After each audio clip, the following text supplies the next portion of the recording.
Hai guys, hari ini kita masak mie lemonilo rasa rendang ya. Jadi ini keluaran terbaru dari mie lemonilo. Nah, sekarang lemonilo itu udah ada 5 varian untuk mie instannya ya, yang dari Saripati Bayam. Ini yang kelima sih, yang rasa rendang. Oke, langsung aja kita persiapkan. Seperti biasa, aku nggak suka kalau mie itu dimasak gitu aja. Nah, di sini aku udah siapkan tomat, kemudian rawit, bawang putih yang udah digeprek cincang, kemudian bawang putih udah diiris-iris, dan setengah bawang bombay. Ini kalian bisa sesuaikan.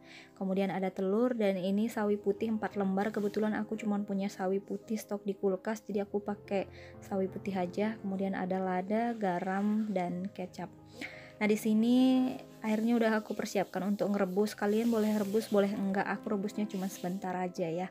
Nah, ini dia tampilan packaging dari mie lemonilo mie instan rasa rendangnya.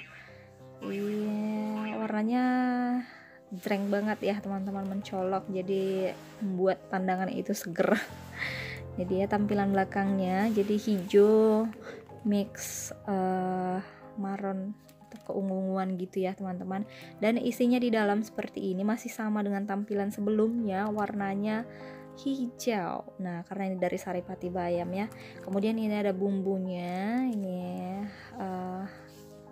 seasoningnya, kemudian ini ada bumbu rendang dan kecapnya, kemudian ada postcardnya di dalam. Oke, ini dia postcardnya aku. Ini ada scan barcode-nya juga di belakang. Oke, selanjutnya di sini airnya udah matang, kita rebus minyak ya. Nggak usah lama-lama, sebentar aja, sekitar 1-2 menit udah cukup ya. Sekedar dia basah aja ya teman-teman, supaya nanti pas digoreng nggak terlalu matang dan rasanya itu masih tetap enak. Kalau terlalu lembek nanti rasanya nggak enak ya teman-teman. Oke, setelah 1-2 menit, kemudian ini kita angkat dan kita tiriskan. Oke, aku rasa ini udah cukup dan udah melunak semuanya, dan ini udah aku tiriskan. Nah, gini dia teman-teman. Nah, setelah aku tiriskan ini, kemudian persiapkan untuk tumis bumbu. Nah, ini dia minyaknya udah aku siapkan. Kemudian kita tumis terlebih dahulu bawang merah ya. Oke, kita masukin bawang merah. Setelah keluar bau harum sedikit, kita masukkan kembali bawang putih. Gak usah lama-lama, apinya aku sedang ya, jangan gede-gede dan jangan terlalu kecil juga, nanti lama matangnya. Kemudian masukin bawang bombay. Ini tumisnya sebentar aja ya teman-teman. Bawang bombay ini biasanya sebagai penutup aja sih, sekedar layu aja.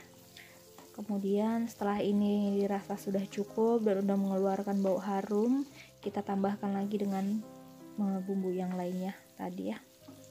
Oke, ini udah wangi, udah mulai layu juga bombaynya. Kemudian aku tambahkan tomat dan rawit.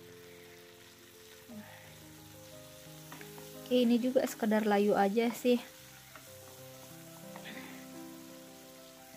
Oke, kalau sudah dirasa cukup, ini aku pinggir-pinggirkan. Kemudian aku bakalan tambahkan telur. Nah, ini dia 2 butir telurnya udah aku pecahin. Aku nggak suka kalau telur itu terlalu hancur ya teman-teman, jadi aku biarin dulu sebentar seperti ini, dan aku bakalan aduk pelan-pelan. Nah, sebenarnya kalau telurnya itu hancur, dia lebih kental sih ditaruhnya, cuman aku kurang suka ya teman-teman, jadi aku lebih suka kalau bentuknya itu seperti ini, jadi masih ada kelihatan seretnya gitu teman-teman. Nah, lebih berasa aja gitu di mulut telurnya ya. Jadi aku aduknya pelan-pelan, nggak langsung dikacau hancur gitu ya teman-teman. Ini boleh teman-teman sesuaikan dengan seleranya teman-teman. Kalau aku sih emang sukanya seperti ini ya. Nah, jadi telurnya itu masih bertekstur gitu loh teman-teman, masih bisa kerasa seratnya itu masih terlihat gitu ya. Oke, tapi ini kembali ke kalian, boleh diikutin caranya aku, boleh enggak ya. Oke, ini juga enggak terlalu matang juga udah boleh, seperti ini aja pun udah boleh, kita tambahkan dengan sayurnya ya teman-teman. Oke, tapi ini terlebih dahulu aku masukkan bumbu lainnya. Ini aku taruh lada sedikit aja, seujung sendok. Kemudian aku tambahkan garam.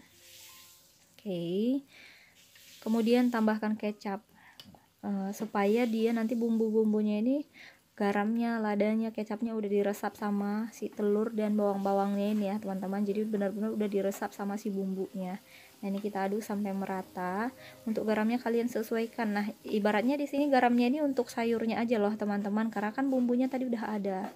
Oke, ini sayurnya kita masukin, kemudian kita tumis sampai layu aja ya teman-teman, gak usah sampai matang-matang banget, nanti kandungan gizinya juga nggak baik gitu ya, udah hilang dulu nih kandungan gizinya kalau terlalu matang. Oke, kalau sudah layu seperti ini, aku tambahkan bumbu dari si lemonilenya tadi, bumbu rendang sama kecapnya. Kalian boleh tambahkan kecap seperti aku tadi, boleh enggak, sesuai dengan selera ya. Kemudian aku masukin seasoning sama cabai halus yang ada di kemasan lemonilo. Oke, kemudian ini kita aduk lagi sampai benar-benar merata. Nah, jadi ini bumbunya udah diresap sama si sayur-sayurannya sama bawang-bawangnya. Kemudian kita masukin mie lemonilo dan kita aduk sampai merata. Nah ini nggak dihidupin lagi, si kompornya udah bisa ya teman-teman, tapi aku masih nyala ini dalam keadaan api kompornya sedang cenderung kecil ya. Oke, ini kita aduk sampai merata. Oke, ini karena tadi agak ini jadi agak gumpal dia ya teman-teman, pelan-pelan aja ya. Oke,